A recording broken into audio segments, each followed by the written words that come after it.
Alhamdulillahi Rabbil Alamin wala aqibatu lil muttaqin wala udwana illa 'alal zalimin.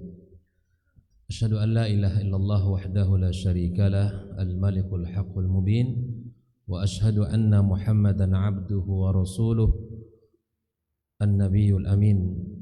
Yaqulu tabaraka wa ta'ala fi muhkami tanzilih ya ayyuhalladzina amanu ittaqullaha haqqa tuqatih wa la tamutunna illa wa antum muslimun. Subhanaka la ilma lana illa ma 'allamtana innaka antal alimul hakim. Amma ba'd, fa inna asdaqal hadits kitabullah wa khairal huda Muhammadin sallallahu alaihi wasallam wa syarrul umuri muhdatsatuha wa kullu muhdatsatin bid'ah wa kullu bid'atin dhalalah wa kullu dhalalatin finnar. Ma'asyiral ikhwah fi din rahimakumullah, kaum muslimin dan muslimat, al-musyahidin wal musyahidat, para penuntut ilmu dimanapun berada. Alhamdulillah, bersyukur kita kepada Allah Subhanahu wa ta'ala.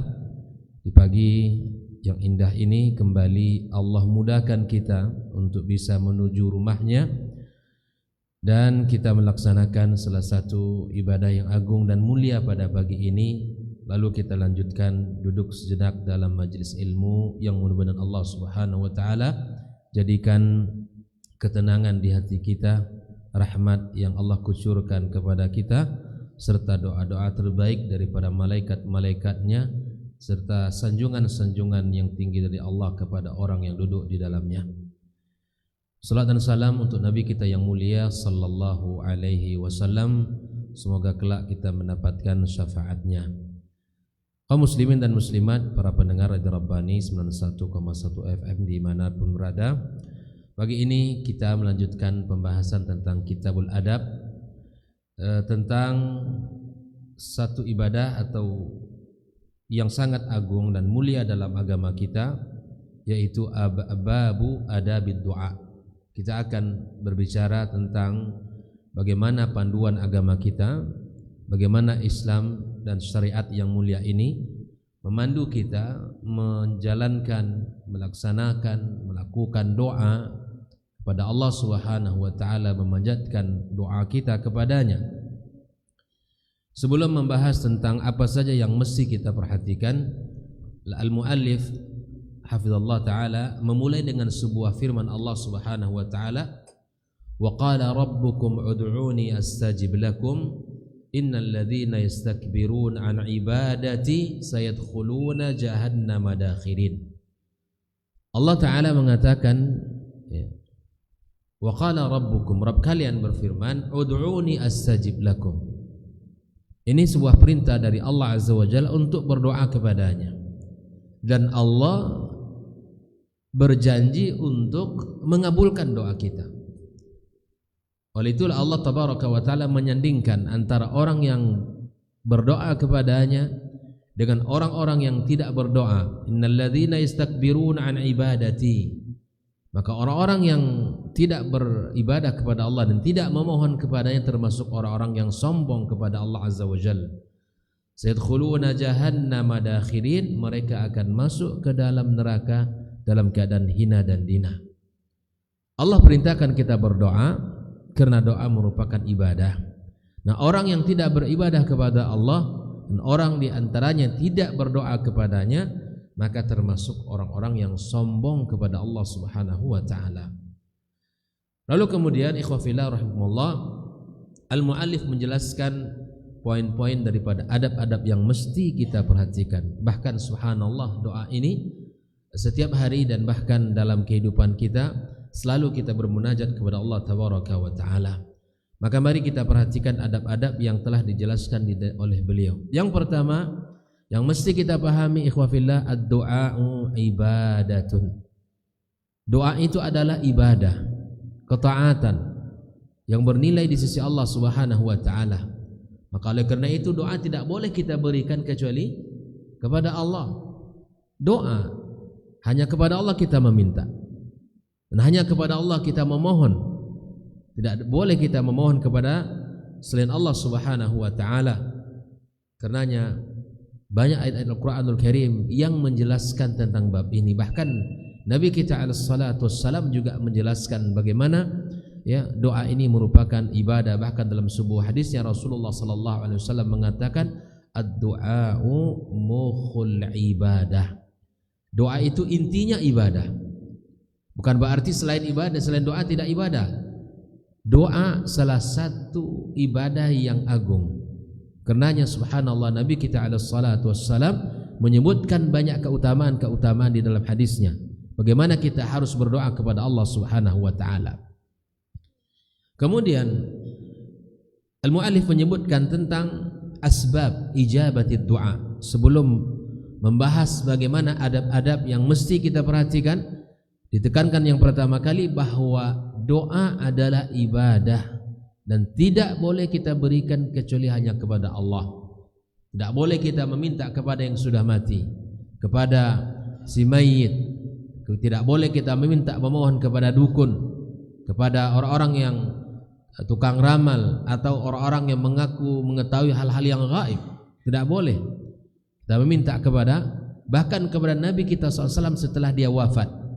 Karena sungguh sangat banyak syubhat daripada kuburiyun, para pemuja-pemuja kubur, bahwa bolehnya meminta kepada Nabi kita alaihi salatu wassalam dengan alasan bahwa Nabi masih hidup, para syuhada masih hidup, apalagi para nabi. Nah, oleh karenanya kalau Nabi sallallahu alaihi wasallam hidup, maka boleh bagi kita untuk meminta kepadanya. Ini syubhat. Wa hadza min abyanil batil. Ini merupakan kebatilan yang jelas. Wa abtalil batil, dan kebatilan yang paling parah. Nabi sallallahu alaihi wasallam memang hidup, tapi bukan dalam kehidupan kita di dunia ini. Bahkan di antara syubhat para kuburiyun, bolehnya meminta kepada Nabi sallallahu alaihi wasallam bahwa istri-istri Nabi setelah ditinggalkan Nabi tidak boleh bagi kita untuk menikahi mereka. Ini menunjukkan bahwa mereka dalam ikatan pernikahan. Dan ini syubhat oleh mereka bahwa Nabi SAW dalam ikatan pernikahan dengan istri-istrinya. Ini tanda bahwa mereka masih hidup. Tapi ini juga sama merupakan min abyanil batil, adalah sebuah kebatilan yang tidak boleh dilegalkan, meminta kepada Nabi sallallahu alaihi wasallam setelah Nabi wafat. Sungguh sangat banyak tentang syubhat-syubhat yang dilontarkan oleh kuburiyun, para pemuja-pemuja kubur, dan kemudian itu adalah sebuah kebatilan yang mesti kita hindari. Ikhwah fillah rahimakumullah. Apa saja yang menjadi sebab ijabatid doa? Yang pertama adalah birrul walidain. Birrul walidain adalah berbakti kepada orang tua. Berbakti kepada orang tua adalah sebab yang luar biasa diijabahnya doa kita oleh Allah Subhanahu wa taala. Di antara dalilnya adalah tentang kisah Uwais Al-Qarni. Tentang kisah Uwais Al-Qarni, di mana Umar bin Khattab radhiyallahu taala anhu, dia pernah berkata, sami'tu Rasulullah sallallahu alaihi wasallam yaqul. Dia pernah mendengarkan Nabi kita sallallahu alaihi wasallam bersabda, ya'ti alaikum Uwais ibnu Amir min amdad ahli al-Yaman min Murad thumma qarn kana bihi barasun fabara'a min illa mawdi'a dirham lahu wa lahu walidatun huwa biha barrun law aqsama 'ala Allahi la abarrahu fa in istata'ta ay astaghfir laka faf'al. Ini kisahnya. Kisah Uwais Al-Qarni, seorang anak yang sangat berbakti kepada ibunya. Dia dari Yaman, dari Qarn, dari Murad, thumma Qarn. Dia ini adalah kalau seandainya diizinkan oleh ibunya bertemu dengan Rasulullah ke Madinah, maka dia menjadi sahabat. Dia menjadi sahabat Nabi.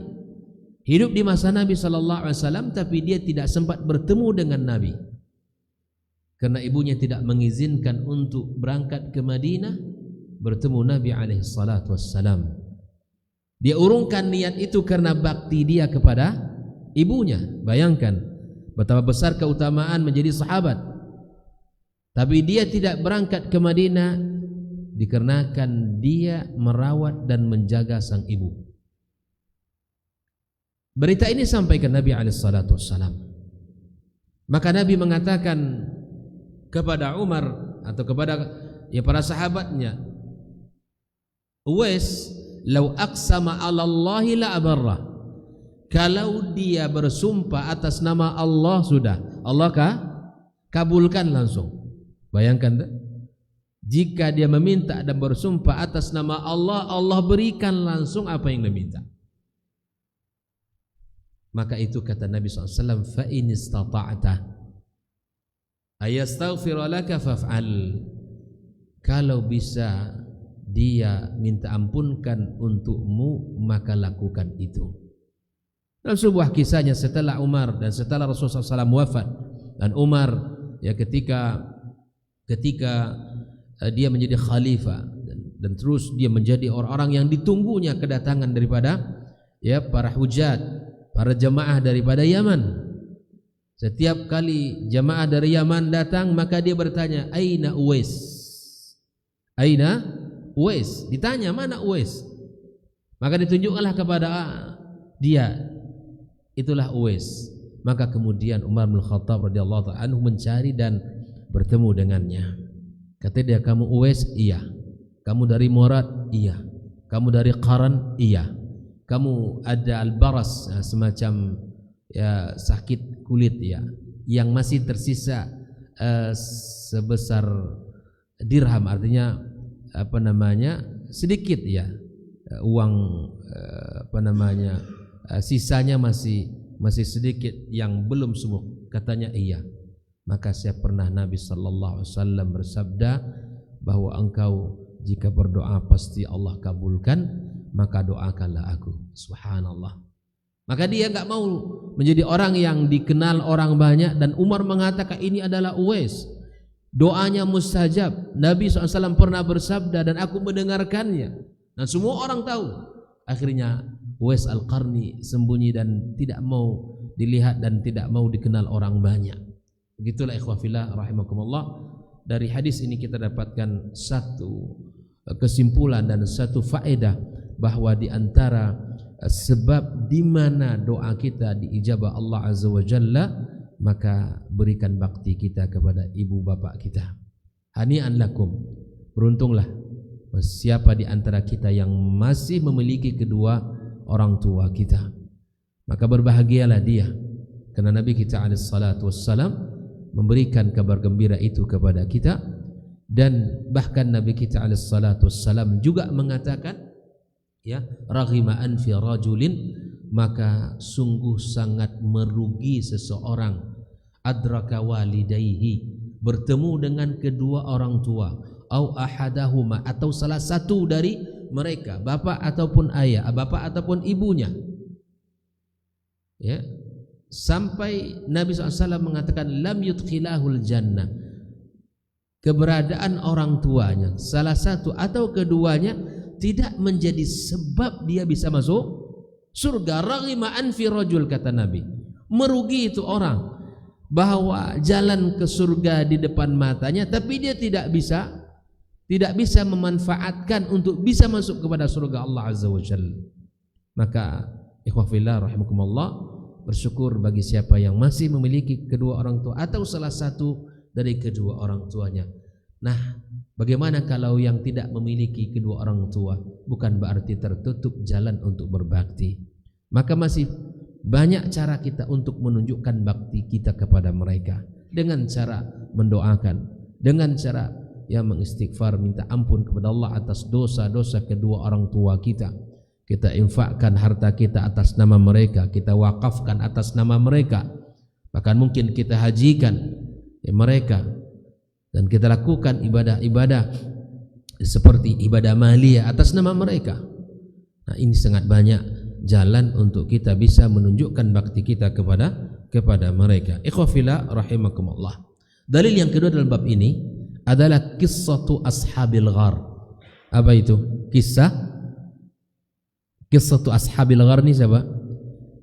Kisah 3 orang yang terkurung di dalam goa. Itu salah satu dalil juga yang disebut oleh para ulama tentang makbulnya doa orang yang berbakti. Dan dari 3 orang ini kan kita dapatkan masing-masing punya amalan andalan gitu ya, amalan yang bisa dihadirkan, dan itu termasuk tawassul al-masyru' dalam agama kita. Ya, ini bertawassul dengan amal saleh itu dibolehkan. Ketika tidak ada cara yang bisa menolong mereka, tidak ada pintu untuk bisa lepas dari kurungan goa itu, masing-masing mereka menyebutkan kebaikan mereka kepada Allah Subhanahu wa taala. Ini dibolehkan dalam agama kita. Ini masyru'. Yang satu mengatakan bahwa ya Rabb, aku punya 2 orang tua yang sudah tua. Ya, innahu kana li walidani syekhani kabirani wa li sibyatun sigharun. Dan saya juga punya anak-anak kecil. Kuntu ar'a alaihim fa idza ruhtu alaihim fa halibtu bada'tu biwalidayya asqihima qabla waladi. Aku adalah seorang pengembala kambing. Ketika aku pulang dari mengembala kambing, aku membawa susu. Dan susu itu tidak aku berikan kepada anak-anakku kecuali setelah kedua orang tuaku meminumnya. Suatu ketika aku pulang telat dan kedua orang tuaku telah tidur. Anak-anakku menginginkan susu itu, dan aku tahan keinginan untuk memberi anak-anakku kecuali setelah esoknya, setelah susu itu diminum oleh kedua orang tuaku. Subhanallah. Begitu tinggi bakti laki-laki ini. Fafarij an, maka kemudian Allah lepaskan dia dari yang kedua dan ketiga. Dan kisahnya sudah ma'ruf. Asy-syahid di dalam hadis ini apa? Bahwa dengan amal-amal saleh mereka ini, yang satu amanah di dalam menjaga harta karyawannya, ya, kemudian yang satu menjaga iffah dirinya, tidak melakukan perzinahan. Maka kemudian Allah Subhanahu wa taala lepaskan mereka dari kesulitan itu. Nah, ini yang pertama, min asbab ijabatid du'a birrul walidaini, berbakti kepada kedua orang tua. Nah, sebab yang berikutnya ikhwatul kiram rahimakumullah adalah taqdimul a'malus salihah baina yaday du'a.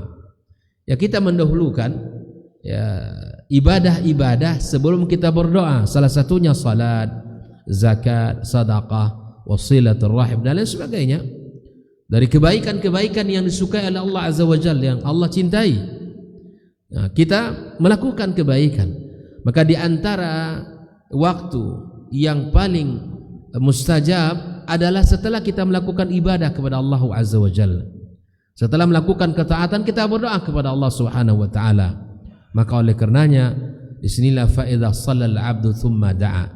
Kalau seorang hamba salat lalu dia berdoa kepada Allah. Au shama tsumma da'a. Kalau yang kedua mungkin dia berpuasa juga berdoa kepada Allah Azza wa Jalla. Kemudian au wasala arhamahu tsumma da'a.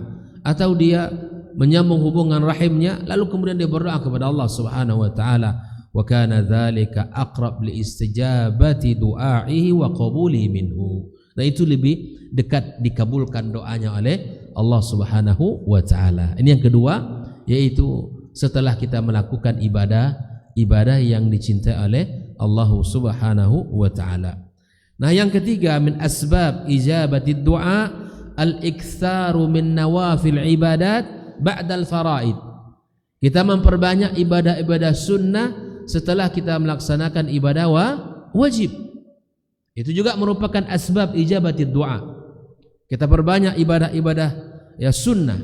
Kita qabliyah dan ba'diyah, kita misalnya duha dan lain sebagainya. Nah, lakukan ibadah-ibadah sunnah. Karena itu Nabi kita alaihi salatu wassalam menyebutkan dalam sebuah hadisnya, wa ma yazalu 'abdi yataqarrabu ilayya bin nawafil hatta uhibbah. Kemudian hambaku senantiasa mendekatkan dirinya kepada aku dengan amalan-amalan sunnah sampai aku mencintainya.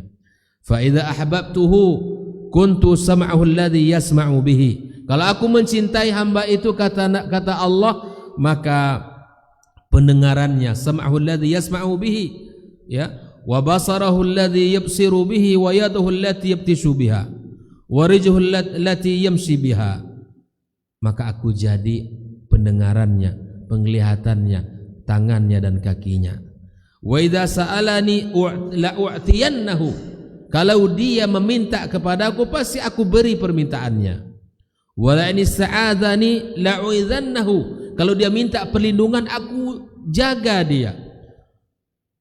Hadis ini juga menjadi diplesetkan juga oleh sebagian orang, termasuk kaum sufi yang memplesetkan hadis ini. Ini ketika Allah Subhanahu wa taala mengatakan fa kuntu sam'ahu alladhi yasma'u bihi, maka aku jadilah pendengaran dia. Ketika Allah mencintai dia, maka dia Allah menjadi pendengarannya, menjadi penglihatannya, menjadi tangan yang ia pakai memegang, kaki yang ia gunakan melangkah. Maksudnya apa hadis ini, ikhwafillah? Maksudnya hadis ini, di saat seorang hamba dicintai oleh Allah Subhanahu wa taala, maka penglihatannya terjaga. Telinganya terjaga, tidak mendengar hal-hal yang haram. Tangannya pun terjaga, tidak memegang kecuali yang halal. Kakinya pun terjaga, tidak melangkah ke tempat-tempat yang diharamkan. Ini bagi orang yang akidah ittihadul hulul, inilah salah satu dalil dia. Allah itu menyatu dalam tubuh manusia, enggak mungkin. Ya, mustahil. Mustahil Allah Subhanahu wa taala menyatu dalam tubuh kita. Kenapa? Karena Allah telah mengatakan Ar-Rahmanu 'alal 'arsy istawa. Allah zatnya ya secara Allah mengatakan dengan sarih berada di atas aras. Kan ada ayat Ustaz, wa huwa ma'akum aina ma kuntum, dia bersama kalian dimanapun kalian berada. Apa maksudnya itu? Apa maksudnya wa huwa ma'akum aina ma kuntum? Apanya yang bersama kita? Ikhwan, apa? Penglihatan? Ya? Rahmat. Apanya yang bersama kita? Wa huwa ma'akum aina ma kuntum. Apakah zatnya bersama kita? Tidak. Wa huwa ma'akum aina ma kuntum ilmuhu. Ya, ilmunya Allah bersama kita. Allah melihat kita dimanapun kita berada. Allah dekat dengan kita betul, bahkan lebih dekat daripada urat nadi kita. Ilmuhu wa muraqabatuhu, itulah yang dekatnya dengan kita. Adapun zat Allah Azza wa Jalla, sebagaimana dikatakan oleh Allah dalam firman-Nya dan Nabi kita alaihi salatu wasallam dalam hadisnya, bahkan para sahabatul kiram, para sahabat juga demikian. Para sahabat-sahabat memahami itu semua. Tidak ada yang mereka dari as-salafus salih. Coba lihat para sahabat, para tabi'in dan tabi'in, tidak ada yang mereka mengatakan Allah di mana-mana. Ya, Allah di mana-mana tidak. Tapi mereka semua mengatakan apa yang Allah katakan dan apa yang dikatakan Rasulullah sallallahu alaihi wasallam. Yang bersama kita ada ilmunya Allah Azza wa Jalla wa muraqabatuhu. Itu yang bersama kita. Maka di sini ikhwatul kiram rahimakumullah, hadis ini bila mana orang disukai oleh Allah, dicintai oleh Allah, maka pendengarannya adalah pendengaran Allah Azza wa Jalla. Ya, penglihatannya adalah penglihatan Allah Azza wa Jalla. Tangannya dan kakinya. Ini maksudnya Allah jaga. Dia tidak melakukan pada perbuatan-perbuatan yang melanggar aturan Allah Subhanahu wa taala. Ini sebab yang berapa? Yang ketiga. Saya ulangi, sebab pertama apa tadi? Birrul walidaini. Yang kedua? Tidak paham. Yang kedua adalah mendahulukan dengan amal-amal saleh. Yang ketiga, memperbanyak ibadah-ibadah sunnah. Itu di antara asbab agar kita tahu, ikhwan. Birrul walidain, kemudian mendahulukan amal-amal saleh. Yang ketiga, memperbanyak amal saleh minan nawafil, dari ibadah-ibadah sunnah. Baik ikhwafillah, di antara adab ya, dan juga merupakan istihbab, adab-adab berdoa, bahkan dianjurkan istiqbalul kiblati inda du'a. Kita menghadap kiblat ketika kita berdoa kepada Allah Subhanahu wa taala. Di dalam bab ini ya Ibnu Mas'ud radhiyallahu taala anhu berkata, istaqbalan Nabi sallallahu alaihi wasallam al-Ka'bata fada'a ala nafarin min Quraisy. Ya, dia Nabi kita alaihi salatu wassalam ya berdoa menghadap Ka'bah dan langsung meminta kepada Allah tabaraka wa taala. Begitu juga di perang Badar diceritakan oleh Umar bin Khattab radhiyallahu taala anhu, kalamma kana yaum Badrin nazara Rasulullah sallallahu alaihi wasallam ila al-musyrikin wa hum 1000 wa ashabuhu 319 rajula. Di perang Badar kan perang yang berat, tidak seimbang antara jumlah kaum muslimin dengan jumlah kufar Quraisy. Mereka 1000 orang, kaum muslimin hanya 319 orang saja. Tentulah sebuah perbandingan yang sangat jauh. Nabi SAW tahu ini, dan disinilah Nabi kita alaihi salatu wassalam fastaqbala Nabiullah, kata Umar, Nabi menghadap kiblat. Fastaqbala Nabiullah al-kiblata thumma madda yadayhi, lalu kemudian Umar menceritakan Rasulullah SAW mengangkat tangannya. Nah, di sini nanti kita akan bahas satu poin. Di sini Rasulullah mengangkat tangannya, faja'ala yahtifu bi rabbih Allahumma anjizli ma wa'adtani. Disitulah Nabi SAW memohon kepada Allah, ya Allah, ya tunaikan janjimu kepadaku. Akan dalam hadis ini, dalam hadis yang lain kita dapatkan Nabi kita mengatakan, jika seandainya kaum ini kalah, maka kamu tidak akan pernah lagi disembah di muka bumi. Begitulah Nabi kita alaihi salatu wassalam memohon, memelas kepada Allah Subhanahu wa taala. Maka hadis ini dapat kita ambil faedah bahwa di antara adab kita berdoa adalah istihbab istiqbalil qiblah, menghadap kiblat. Itu di antara adab doa kita. Sebisa yang kita lakukan adab kiblat kita. Nah, masuk kita adab yang ke berikutnya adalah berdasarkan hadis ini istihbabu raf'il aidi inda du'a. Nah, dari hadis ini disimpulkan juga di antara hal yang dianjurkan di dalam berdoa adalah kita mengangkat tangan di saat kita berdoa kepada Allah Subhanahu wa taala, mengangkat tangan. Nah, dari mana kita tahu? Yustafadu min hadits Umar bin Al-Khattab, hadis yang tadi. Ketika Nabi berdoa di perang Badar, Nabi mengangkat tangan.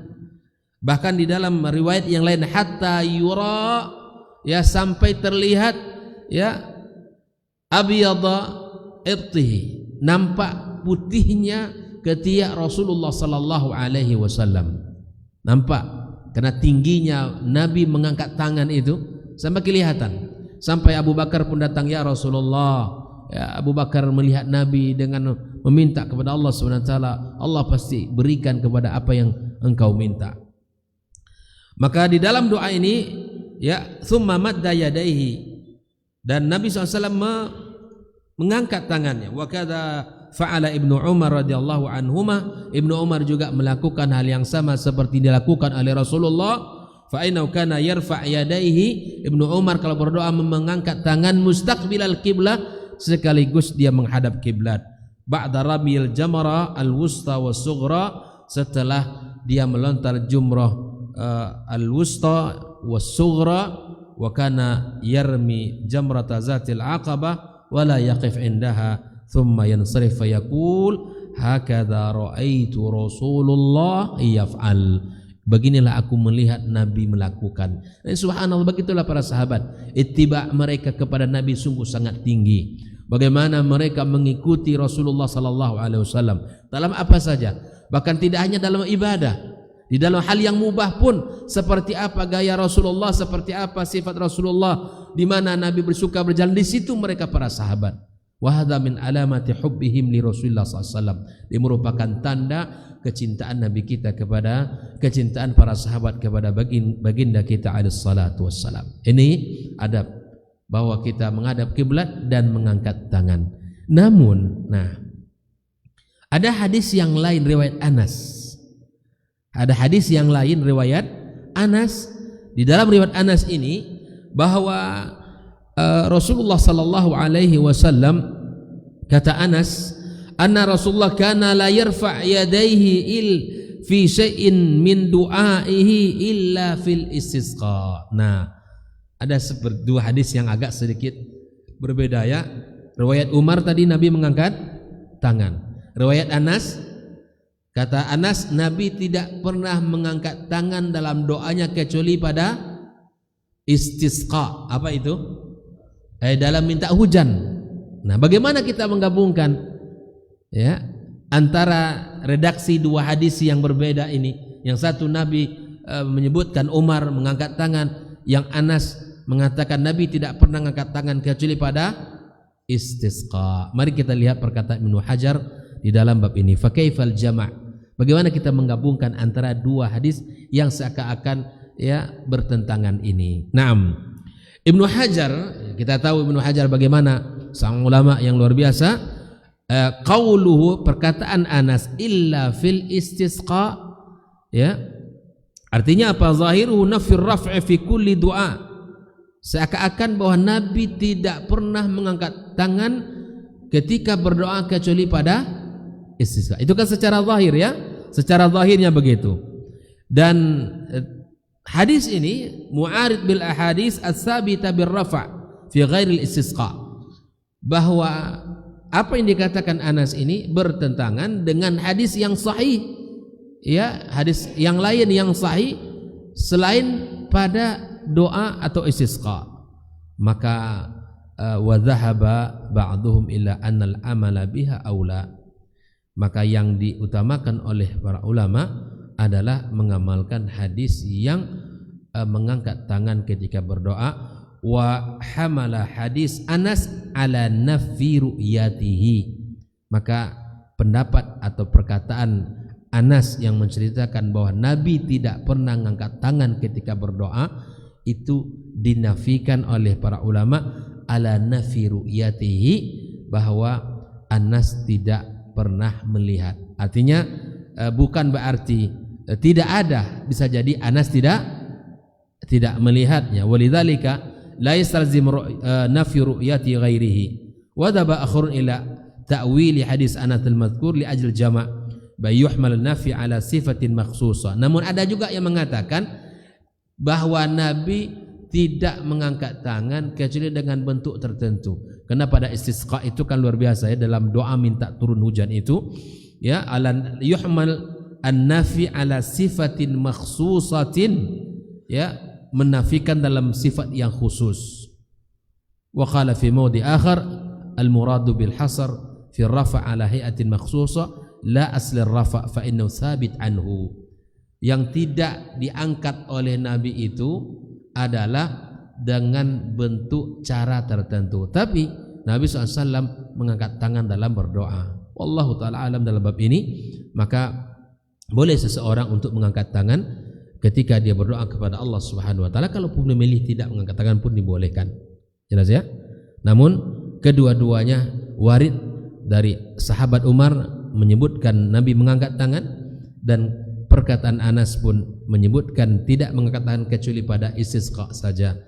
Ya, kita mengamalkan daripada kedua hadis ini, maka aslun sabitun, aslur rafi' sabit, bahwa mengangkat tangan dalam berdoa itu ada, maka itu dibolehkan untuk mengangkat tangan. Wallahu taala alam. Ikhwafillah rahimakumullah. Di antara adab berikutnya yang mesti kita jaga adalah ikhfa'ud du'a. Apa artinya itu? Kita berdoa dengan suara yang khafi. Itu apa artinya? Khafa, tersembunyi, dengan suara yang pelan-pelan ya, samar ya, dengan suara yang kita saja yang mengetahui gitu ya. Maka di antara adab istihbab ikhfa ad-du'a, Ya. Dalilnya firman Allah dalam surat Al-A'raf, Allah yang menyuruh kita untuk mengecilkan suara kita. Allah yang menyuruh kita untuk menyamarkan doa kita. Dalam surah Al-A'raf ayat 55 Allah katakan, ud'u rabbakum tadarru'an wa khufyatan. Tadarru'an wa khufyatan. Berdoalah kalian kepada Rabb kalian, kata Allah, dalam keadaan tadarru' kepadanya dan wa khufyah. Nah, di sini Allah Subhanahu wa taala menyuruh kita bersungguh-sungguh di dalam berdoa, ma israrihim wa ikhfaihi wa adam raf'is sauti bihi, dengan memelankan suaranya, tidak mengangkat suaranya, wa fi ikhfa'id du'a, ternyata ikhwafillah ya, menyembunyikan atau menyamarkan suara permintaan kita di saat kita berdoa kepada Allah, adabun wa ikhlasun, ya, ada adab yang tinggi dan ada yang mendekati keikhlasan di dalam berdoa. Syekhul Islam Ibnu Taimiyah mengatakan, walaqad kanal muslimuna yastahiduna fi du'a. Orang-orang Islam mereka bersungguh-sungguh dalam berdoa. Wa ma yusma' lahum sautun, tidaklah didengar dari doa mereka itu suara sedikit pun. Ai makanallah illa hamsan bainahum wa baina rabbihim, yang terdengar hanya apa? Suara bisik-bisik, suara pelan sekali antara dia dengan Allah Subhanahu wa taala, itu yang ada. Nih, maka oleh karena itu ikhwafillah rahimullah, ada faedah yang luar biasa. Kita baca ada lebih kurang 10 faedah, insyaallah kita akan tutup majelis kita. Ada 10 faedah yang disebutkan oleh Syekhul Islam Ibnu Taimiyah. Adab berdoa dengan suara pelan itu ada 10 faedah. Yang pertama, fi ikhfa'id du'a fawaid adidah. Di dalam mengecilkan, menyamarkan suara di dalam berdoa ada banyak faedah. Disebut oleh Syekhul Islam Ibnu Taimiyah. Yang pertama, innahu a'zamu imanan. Di dalam mengecilkan suara saat berdoa merupakan iman, menunjukkan keimanan yang agung kepada Allah. Lianna sahibahu ya'lam anna Allah yasma' du'a al-khafi. Kenapa demikian? Karena dia tahu bahwa Allah mendengarkan doanya. Allah mendengarkan doanya. Subhanallah, Allah mendengarkan doanya. Makanya berdoa dengan suara yang pelan itu adalah menunjukkan keimanan yang agung kepada Allah Subhanahu wa taala. Makanya berdoa itu ya pelan-pelan gitu. Ya, pelan-pelan. Yang kedua, ikhwafillah rahimahullah, annahu a'zamu fil adabi wa ta'zim. Berdoa dengan suara yang pelan merupakan adab yang agung. Ya, adab yang agung dan tinggi. Kenapa kata Syekh? Li'annal muluka la turfa'al aswat indahum. Para raja itu tidak ada orang yang minta bicara di depannya dengan suara yang tinggi. Wa man rafa'a sautahu ladaihi maqtuh. Yang ngangkat suara di depannya itu akan tercela. Ya kan? Walillahil matsalul a'la. Nah, Allah Maha tinggi, Allah Maha mulia dan tidak bisa dibandingkan dengan Khalik dengan makhluk. Maka tidak layak seorang hamba mengangkat suara ketika dia minta kepada Allah Subhanahu wa taala. Ini yang kedua. Yang pertama tadi apa? Menunjukkan keimanan yang tinggi dan agung. Yang kedua, berdoa dengan suara pelan menunjukkan adab yang sangat tinggi dan agung juga kepada Allah Subhanahu wa taala. Yang ketiga, di antara faedah doa dengan suara pelan, ablagh fit tadarru' wal khusyu'. Buat doa dengan suara yang pelan lebih mudah untuk tadarru' dan lebih khusyuk di dalam berdoa. Makanya ya, kita dianjurkan sendiri-sendiri berdoa dan dianjurkan kita ya meminta dengan permintaan kita, ya kan, dan kita dianjurkan dengan suara yang pelan di dalam berdoa kita. Lebih dekat kepada kekhusyuan dan ketadarruan, tadarru' dan khusyuk. Yang keempat, annahu ablaq fil ikhlas. Berdoa dengan suara yang pelan, kata Syekhul Islam Ibnu Taimiyah, lebih dekat kepada keikhlasan. Ya, lebih dekat kepada keikhlasan. Ya, ada juga orang yang berdoa pelan-pelan tidak ikhlas mungkin, tapi lebih dekat. Kenapa? Biasa keikhlasan itu kan masing-masing orang yang tahu, tidak ada orang yang ingin tahu dari doa yang permintaan yang ia ingin ajukan. Yang kelima, ikhwatal kiram, abla fi jam'iyatil qalb 'ala dhilla wa fi du'a fa inna raf'a as-sauti yufarriqu. Lebih mudah kita untuk bisa konsentrasi dalam berdoa. Ya, lebih mudah kita untuk konsentrasi, fokus di dalam berdoa. Yang keenam, bahwa di antara faedah ketika kita berdoa dengan suara yang pelan, ya, bahwa dia menunjukkan dekatnya dia dengan Allah Subhanahu wa taala. Karena kalau kita dekat dengan manusia, ya kita enggak perlu suara-suara keras kalau bicara. Apalagi dengan Allah yang tidak bisa dibandingkan Khalik dengan makhluk, maka dia mengetahui betapa dekatnya dia dengan Allah. Tidak perlu dia dengan suara-suara yang keras, kata Syekhul Islam Ibnu Taimiyah. Yang ketujuh, annahu ad'a ila dawamit talab was su'al fa inna lisana la yamal. Orang yang berdoa dengan suara pelan itu lebih mudah dia untuk menjaga konsistensi berdoa. Karena lisan tidak pernah bosan untuk mengucapkan kalimat. Cobalah dengan suara pelan, ya Rabb, irhamni ya Rabb. Kita akan merasakan betapa ya enaknya dan lezatnya kita bermunajat kepada Allah Subhanahu wa taala. Yang kedelapan, ya, inna ikhfa du'a ab'ad lahu minal qawati' wal musawwisat. Bahwa orang yang berdoa dengan suara yang pelan itu lebih terselamat dari riya dan dari segala bentuk gangguan-gangguan. Yang kesembilan, a'zamun ni'am al-ikbal wa ta'abbud wa likulli ni'matin hasid ala qadriha daqat aw jallat wala ni'ma a'zam min hadan ni'am. Bahwa di antara nikmat seorang hamba itu dia bisa kembali menghadap Allah, meminta kepadanya. Maka masing-masing kita punya permohonan permintaan, ya kan? Masing-masing kita punya kenikmatan yang akan kita minta sama Allah. Maka bila mana kita meminta dengan doa, dengan suara yang keras, bisa jadi ada orang yang hasad dengan kita, dengan permintaan kita itu. Maka masing-masing kita punya permohonan yang berbeda-beda. Ya. Dan yang ke-10, anad du'a zikru lil mad'u subhanahu wa ta'ala, ya, mutadammin lit talabi wath thana' alaihi bi awsafihi wa asma'ihi wa dzikrun wa ziyadatun. Bahwa dengan berdoa kepada Allah Subhanahu wa taala, dengan menyebut nama-nama Allah Subhanahu wa taala yang di situ memuji, menyanjung Allah dengan seluruh nama dan sifat-sifat, ini kita merupakan sanjungan kepada Allah Subhanahu wa taala. Maka kita berdoa dengan menggunakan suara yang pelan, kita memohon kepadanya. Nah, ikhwah fillah rahimakumullah. Nah, ini juga yang harus diperhatikan di dalam sebagian saudara kaum muslimin, ya, apalagi di dalam misalnya menggunakan mikrofon, ya, itu juga. Dan ada di antara kaum muslimin yang salat, ada kaum muslimin yang salat sementara imam, ya, dengan doa dengan suara yang keras begitu, ya, dengan suara yang keras, itu bisa akan mengganggu jemaah yang masbuk atau jemaah yang datang yang tidak mendapatkan imam, mereka salat, mereka sedang salat kepada Allah Subhanahu wa taala. Maka dijaga sehingga tidak mengganggu saudaranya yang datang masbuk.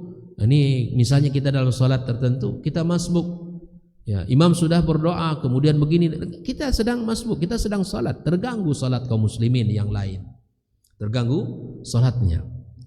Nah, bolehkah kita di dalam kehidupan ini seperti misalnya kita pimpin doa, misalnya dalam beberapa munasabah seperti dilakukan juga oleh para as-salaf saleh, di antaranya misalnya, ya, habis majelis seperti ini ada yang ya, seorang alim, ya, ketika diminta untuk mendoakan sesuatu maka didoakan dan itu diaminkan, ya. Misalnya ketika selesai salat di dalam mazhab, di sebagian perkataan Syafi'iyah itu dibolehkan kalau itu li ta'lim, itu untuk mengajarkan, iya. Tapi masa iya kita mengajarkan sampai tua, ya kan? Ya.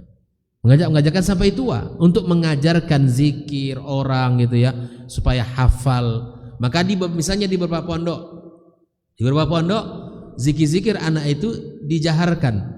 Itu dalam rangka apa itu? Mengajarkan, itu masalah. Agar anak itu tahu zikir serta sholatnya apa. Agar anak itu tahu doa yang dibaca itu apa.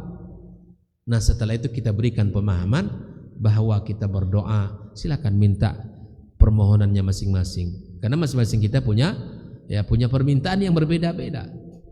Maka oleh karenanya ad'alil khusyuk, ketika kita minta sendiri kepada Allah Subhanahu wa taala, lebih utama, lebih aula dibandingkan kemudian dibandingkan dengan kita dipimpin terus doa kita oleh orang lain. Kita tidak tahu apa permintaan dia. Ya kan, bagaimana kita yang kita tidak tahu bagaimana permohonan dia. Bahkan bagaimana dikabulkan Allah Subhanahu wa taala ketika dipimpin doa kita sedang tidur terkadang kan, atau kita entah kemana pikiran kita hanyut dalam lamunan kita, wal iyadu billah. Oleh itu ikhwafillah rahmatullah, inilah 10 faedah yang disebutkan oleh Syekhul Islam Ibnu Taimiyah di dalam berdoa dengan suara yang pelan, dengan suara yang samar kepada Allah Subhanahu wa taala. Nah, kita simpulkan ulang, kita ambil poin-poin yang pertama, bahwa doa adalah ibadah. Lalu kemudian disebutkan bentuk-bentuk yang menjadi sebab utama doa kita dikabulkan Allah. Yang pertama adalah birrul walidaini, berbakti kepada orang tua. Yang kedua, mendahulukan ibadah-ibadah di sisi Allah, lalu setelah ibadah kita berdoa kepadanya.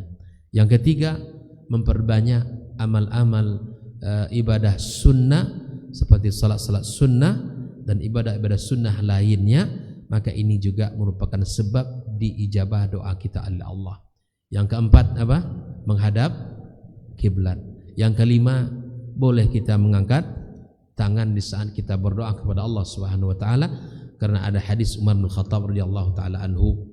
Nah, adapun hadis Anas radhiyallahu taala anhu yang menafikan dalam bentuk secara khusus, dalam bentuk cara tertentu. Namun boleh kita menggabungkan kedua hadis ini. Kemudian di antara adab yang berikutnya adalah merendahkan suara kita, menjadikan suara itu pelan di dalam berdoa kita kepada Allah Subhanahu wa taala. Karenanya dalam doa yang suara yang pelan ada 10 faedah yang disebut oleh Syekhul Islam Ibnu Taimiyah.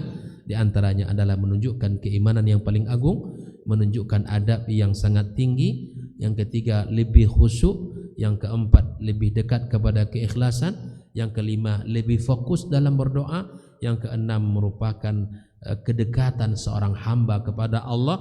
Yang ketujuh, akan lebih konsisten untuk berdoa karena lisan tidak akan pernah bosan mengucapkan ya Rabb ya Rabb. Yang kedelapan, bahwa akan terselamatkan, terjaga dari segala bentuk riya dan gangguan-gangguan hati. Yang kesembilan, merupakan nikmat yang agung di saat kita berdoa kepadanya.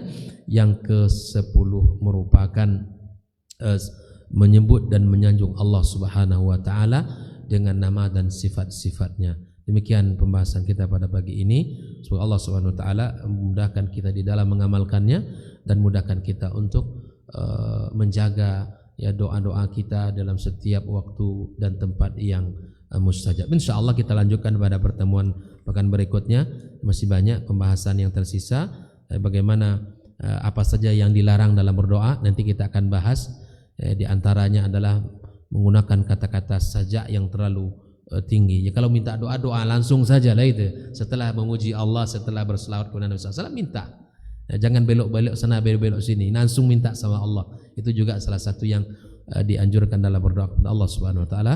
Wabillahi taufiq wa sallallahu ala nabiyyina wa habibina Muhammadin wa ala alihi wa sahbihi ajmain. Assalamualaikum warahmatullahi wabarakatuh.